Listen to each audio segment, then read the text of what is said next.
जाओ तुम जाओ।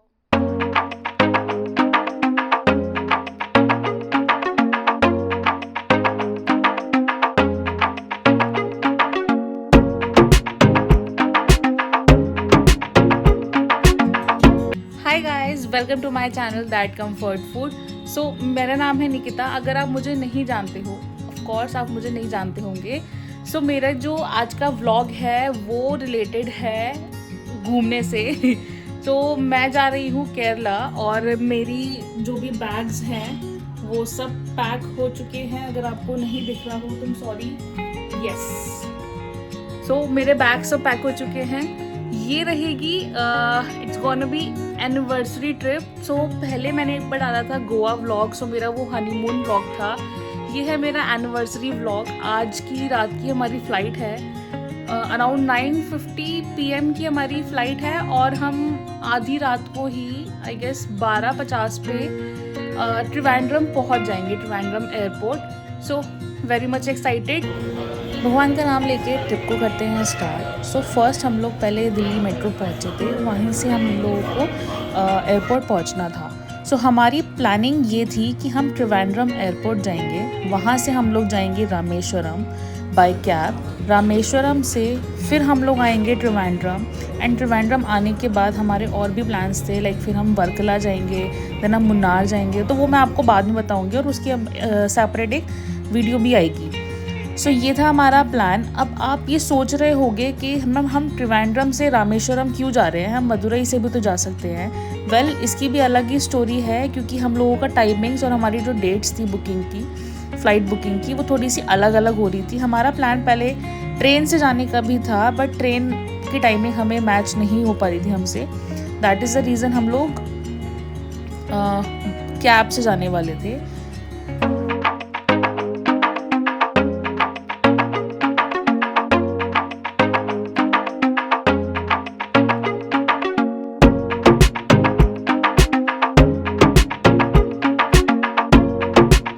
वैसे तो वहाँ पर कैब्स बहुत ज़्यादा अवेलेबल होती है। ऊबर तो वहाँ पर दुनिया भर की चलती है, मतलब आप जहाँ से भी ट्राई करो आपको ऊबर तो मिल ही जाएगी।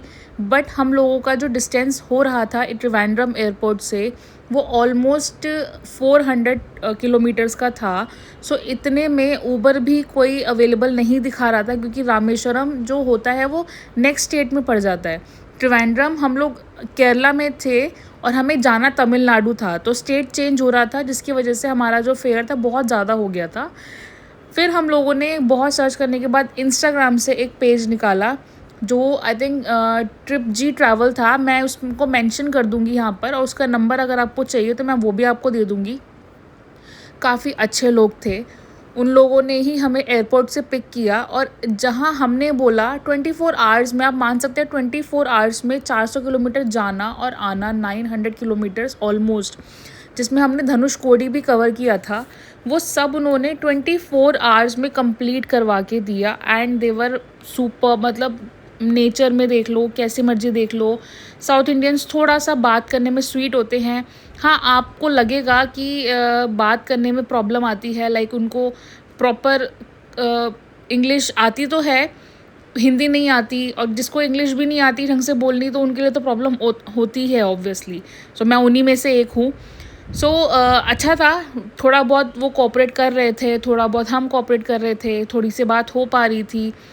हम लोग ने अपना जो जर्नी शुरू किया था वो 1 बजे रात को शुरू किया था। रामेश्वरम हम लोग पहुंच गए थे 8-9 घंटे में, तो हम लोग आई थिंक 9 बजे के करीब वहाँ रामेश्वरम पहुंच गए थे।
चलिए अपनी जर्नी को स्टार्ट करते हैं।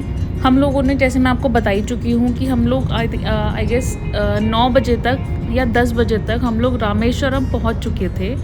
सो हमें जाना था पंबन ब्रिज से होते हुए। जिसे नहीं पता है, पंबन ब्रिज ये यहाँ से ना एक्चुअली रेलवे ट्रैक भी इसको बोला जाता है। सो समुद्र के ऊपर बना हुआ ये सबसे पहला और सबसे खूबसूरत रेलवे स्टेशन है, रेलवे ब्रिज है, सॉरी नॉट अ स्टेशन। सो आपने कभी कभार आई गेस आपने देखा या नहीं देखा, इंस्टा पे ऐसी बहुत सारी रील्स आती रहती है जिसमें चारों तरफ पानी, मतलब आप ट्रेन के इस साइड देखो तो आपको पानी दिखेगा, नेक्स्ट साइड देखोगे तो आपको पानी दिखेगा। सो यस, ये वही ब्रिज और ये वही रेलवे ट्रैक है। इसको हम पंबन ब्रिज भी बोलते हैं। इसकी एक ख़ास बात ये भी है कि इसका जो बीच का हिस्सा है, हम पहुंच चुके हैं यहाँ पर। आप देख रहे होंगे कि थोड़ा सा कुछ उठा उठा सा आपको दिखेगा। मैं आप थोड़ा सा आगे लेके जाती हूँ। सो ये माना जाता है कि शिप्स, जो भी सामान ले जाने वाली शिप्स वगैरह होती हैं, इनको निकलने में प्रॉब्लम ना हो, इसीलिए इस ब्रिज को ऐसे बनाया गया है कि ये बीच में से खुलता भी है। तो जो बड़ी बड़ी शिप्स होती हैं वो यहाँ से इजीली निकल पाती हैं। उस टाइम पर मुझे नहीं पता था कि मेरा माइक ऑन नहीं है। मैं शूट करती जा रही थी, मैं रिकॉर्ड भी कर रही थी, मैं इवन बोल भी रही थी, बट मुझे नहीं पता था कि ये कुछ भी शूट नहीं, कुछ भी रिकॉर्ड नहीं हुआ है। सो ये था पंबन ब्रिज, बहुत सुंदर, इतनी तेज़ हवा चल रही थी वहाँ पर। और ये जैसे ही हम ख़त्म हुआ हमारा, उसके बाद मुश्किल से मुश्किल 10 से 15 किलोमीटर ही आगे और बचा हुआ था रामेश्वरम। सो थोड़ी देर यहाँ पे फ़ोटोज़ क्लिक करवाने के बाद, थोड़े से यहाँ मज़े लेने के बाद, क्योंकि यहाँ पर ऑलमोस्ट सारे ही लोग उतर रहे थे और देख रहे थे क्योंकि हवा यहाँ पर बहुत ज़्यादा तेज़ थी। सो यस, रामेश्वरम हम पहुँच चुके हैं, रामनाथ स्वामी मंदिर हम पहुँच चुके हैं। सबसे पहले हमें ये था कि थोड़ा सा फ्रेशन अप हो जाते हैं। नहाना हमने नहीं था क्योंकि ऑलरेडी यहाँ पर 22 कुंडों का स्नान होता है, तो वहाँ पर हम लोग अच्छे से पवित्र हो जाते। प्यास बहुत ज़्यादा लग रही थी तो कोकोनट वाटर पीने का सोचा। भूख भी लग रही थी क्योंकि रात के ट्रैवल कर रखा था हमने, तो वहाँ पे हमने इडली और सांभर खाया। स्ट्रेंज थोड़ा सा ये था कि हमें वहाँ पे स्पून नहीं मिली, सो हमें हाथ से ही खाना पड़ा। हाथ से खाने की आदत है बट नॉट रियली, नॉट बहुत ज़्यादा। तो अब देख सकते हैं वैसे गिरा दिया हमने। शुरू करते हैं अपनी जर्नी। ये थोड़ा बहुत ऐसे ही कुछ डांस वगैरह वहाँ पे चल रहा था।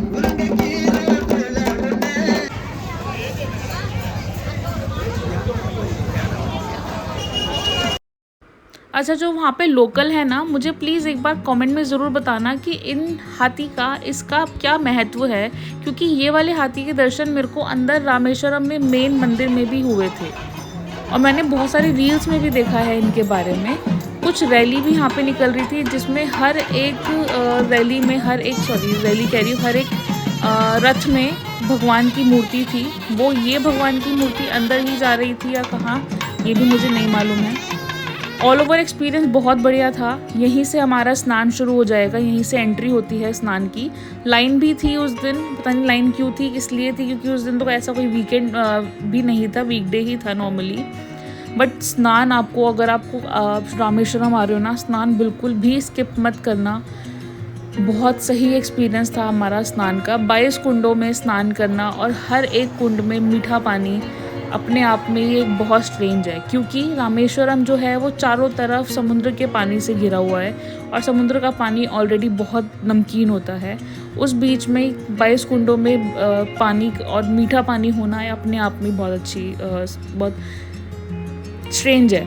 ये हाथी की ही बात कर रही थी मैं, जो मुझे मंदिर के अंदर भी दिखा था। लाइन थोड़ी सी थी, थोड़ी स्ट्रिक्टनेस थी वहाँ पर, तो हम लोग फ़ोटोज़ या फिर वीडियोज़ नहीं ले पाए। थोड़ा ट्राई किया तो वहाँ पे ली हमने।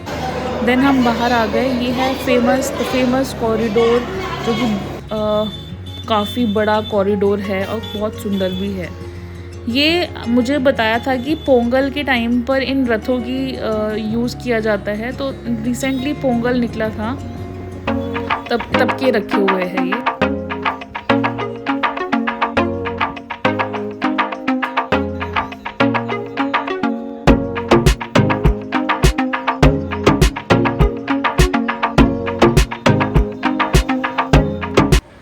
द फेमस साउथ इंडियन थाली। पता नहीं रामेश्वरम का खाना हमें इतना भी कोई अच्छा नहीं लगा था, तो ये भी थाली बिल्कुल एवरेज थी। Now it's time to reach Dhanushkodi. Dhanushkodi के बारे में हमने बहुत सुना है, बहुत ज़्यादा, कि यहीं से ही राम सेतु की स्टार्टिंग होती है। यहीं से ही राम जी और लक्ष्मण जी सीता जी को लेने के लिए श्रीलंका गए थे। यस, यहाँ से श्रीलंका ओनली 18 किलोमीटर्स ही रहता है। बहुत सुंदर है, चारों तरफ पानी। आई गेस मुझे ढंग से मालूम हो है या नहीं, एक साइड इंडियन ओशन है और एक साइड बंगाल की खाड़ी है, बे ऑफ बंगाल है। सो ये था, और बहुत तेज़ हवा चल रही थी, ठंडी ठंडी हवा थी, क्योंकि पानी था चारों तरफ। धूप तो थी बट हवा बहुत ज़्यादा तेज़ थी। ऑल ओवर बहुत सही एक्सपीरियंस।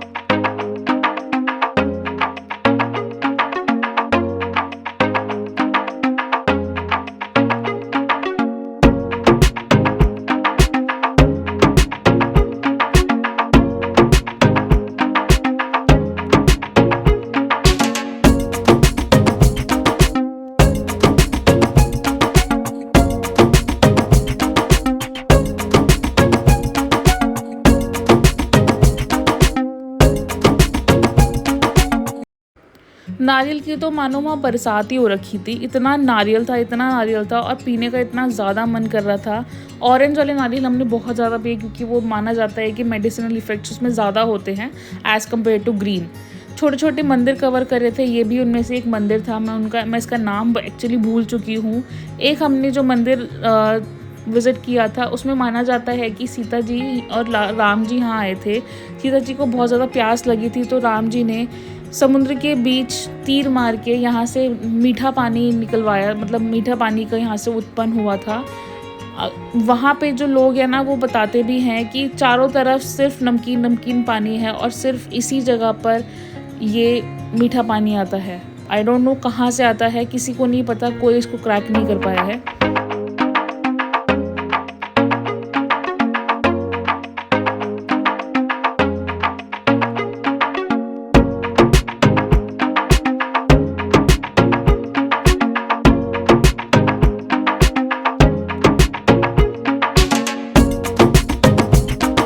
तो चलिए अपनी जर्नी का फर्स्ट पार्ट ख़त्म करते हुए, थोड़ा सा खाना वाना खाते हुए, ये थी हमारी प्रोग्रेस ऑफ द डे। हम दोनों के ही पैर सूज चुके थे, क्योंकि हमने 24 घंटे से ना हम लेटे थे ना हमने आराम किया था। पैर हमारे सिर्फ लटके हुए थे और सूज चुके थे। सो नेक्स्ट वीडियो में मिलते हैं। Till then, okay bye.